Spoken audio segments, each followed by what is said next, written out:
Okay, that song was called False Dichotomy, and I'm going to use that title to segue into a little topic here, which is the false dichotomy that comes up in music a lot of working only full-time as a musician versus having a day job. And there are lots of people that will try and, set up that false dichotomy. So just to illustrate how false it is, here's a short list of prominent jazz musicians or composers who actually did have day jobs while they were still active as musicians. I'll just run down it. First, Tal Farlow, native of North Carolina, jazz guitarist, of course, most prominent and active in the 50s, but he was also a sign painter.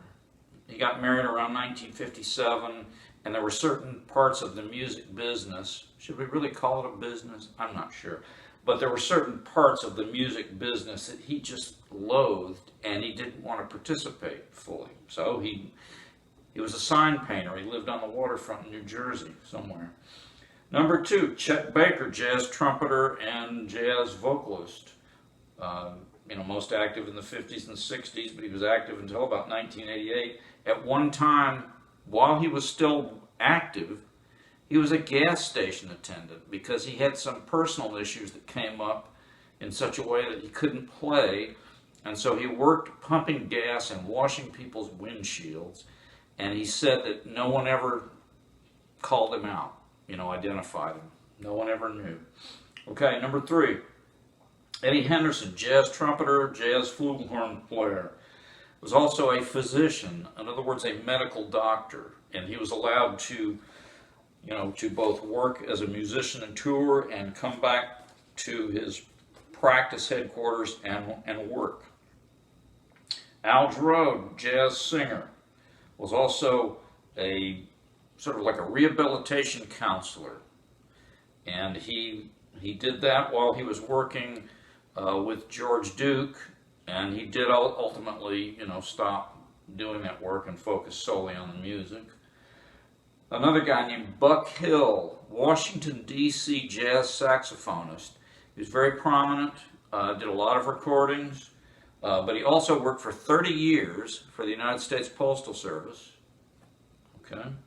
The next one, 20th century composer Charles Ives. He was actually born in about 1874, but he earned no income from his compositions during his lifetime, or virtually none.